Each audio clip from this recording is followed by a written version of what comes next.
안녕하세요. 자유교회 이진우 목사가 보내드리는 아침 묵상입니다.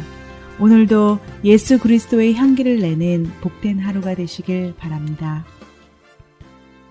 10월 8일 화요일 아침 묵상입니다. 오늘은 왜 하나님을 욕되게 합니까? 라는 제목으로 로마서 2장 17절로 24절의 말씀 묵상합니다.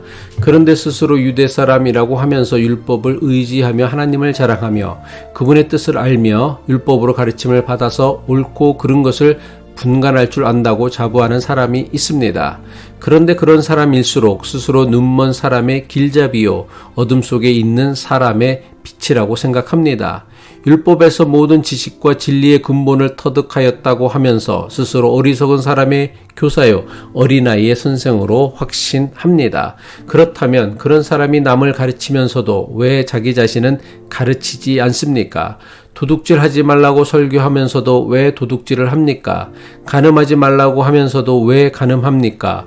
우상을 미워하면서도 왜 신전의 물건을 훔칩니까? 율법을 자랑하면서도 왜 율법을 어겨서 하나님을 욕되게 합니까?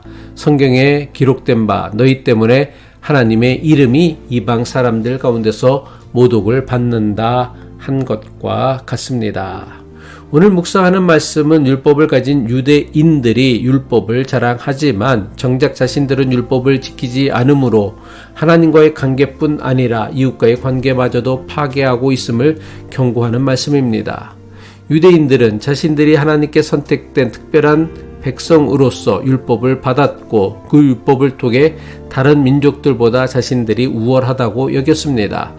하나님께서 주신 율법은 그들에게 하나님과의 특별한 관계를 나타내는 상징이며 자신들은 하나님의 선택받은 민족이라는 정체성을 가지게 했습니다.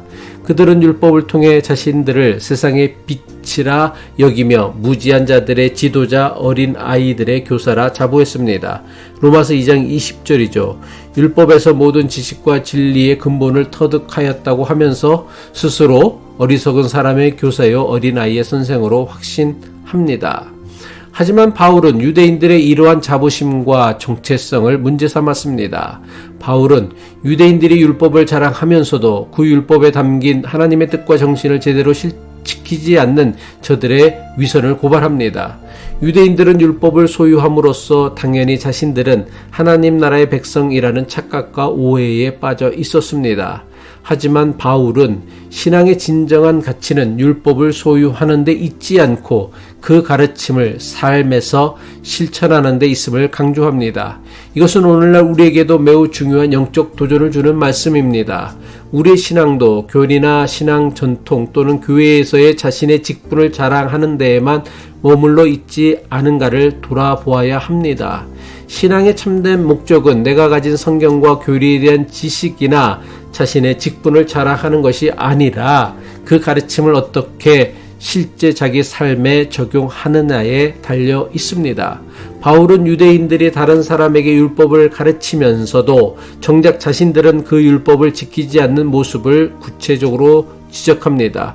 로마서 2장 21절로 22절이죠. 그렇다면 그런 사람이 남을 가르치면서도 왜 자기 자신은 가르치지 않습니까? 도둑질하지 말라고 설교하면서도 왜 도둑질을 합니까? 간음하지 말라고 하면서도 왜 간음합니까? 우상을 미워하면서도 왜 신전의 물건을 훔칩니까? 율법을 가르치고 설교하는 이들이 정작 자신들의 삶 속에서 그 가르침을 지키지 않는다면 그 가르침은 공허해집니다. 이 문제는 오늘날에도 매우 중요합니다. 많은 교회와 종교 지도자들이 세상과 사람들의 도덕적 타락과 영적 타락에 대해 목소리를 높입니다. 하지만 막상 교회와 교회의 지도자들은 세상의 타락에 대해서는 신랄한 비판을 하면서도 막상 자신들의 영적 타락에 대해서는 눈 감고 귀를 감습니다. 너무나 많은 교회와 종교 지도자들이 동성애를 비난하는 일에 앞장서고 있습니다. 하지만 교회 내에서 벌어지는 숱한 성추행과 성폭행에 대해서는 마치 약속이라도 한 듯 입을 꼭 다물고 있습니다. 바울은 이러한 위선적 신앙은 하나님을 욕되게 하는 매우 심각한 죄임을 경고합니다. 로마서 2장 23절이죠. 율법을 자랑하면서도 왜 율법을 어겨서 하나님을 욕되게 합니까? 자신이 자부하고 자랑하는 믿음과 실제 삶이 일치하는 것은 결코 단순한 문제가 아닙니다. 자신이 믿는 믿음과 실제 삶이 일치하지 않는 것은 하나님의 이름을 땅에 떨어지게 만드는 매우 심각한 신성 모독의 죄입니다. 많은 교인이 하나님의 이름을 망령되게 하는 것은 하나님을 믿지 않는 무신론자들이라고 생각합니다. 하지만 하나님을 믿지 않는 자들에 의해 하나님의 이름이 모독을 받는 것이 아닙니다. 하나님을 믿는다고 하면서 하나님 말씀대로 살지 않는 교회와 교인들에 의해 하나님의 이름이 땅에 떨어지는 것입니다. 로마서 2장 24절이죠. 성경에 기록된 바 너희 때문에 하나님의 이름이 이방 사람들 가운데서 모독을 받는다 한 것과 같습니다.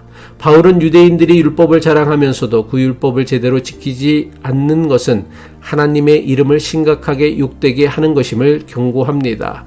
오늘날 교회가 세상의 걱정거리가 되고 심지어 비난과 조롱의 대상이 되는 이유가 무엇입니까? 교회가 세상의 공동체와는 다른 교회다움을, 성도가 세상 사람들과는 다른 성도다움을 세상에 보여주지 못하고 있기 때문입니다.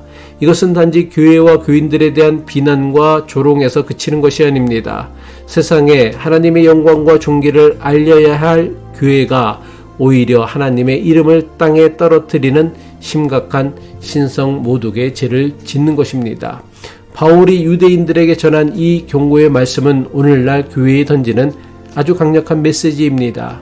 우리의 신앙이 형식적 종교에 머무는 것이 아니라 진정한 변화를 추구하는 실천적 신앙으로 나아가야 한다는 경고의 말씀입니다.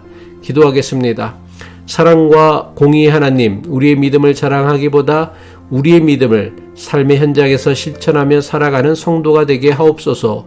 우리의 삶 속에서 하나님의 영광과 존귀와 영원하심을 드러내며 겸손하고 낮은 자세로 이웃을 섬기고 사랑함으로써 아름다운 신앙의 열매를 맺는 믿음의 사람 되게 하옵소서. 예수 그리스도의 이름으로 기도합니다.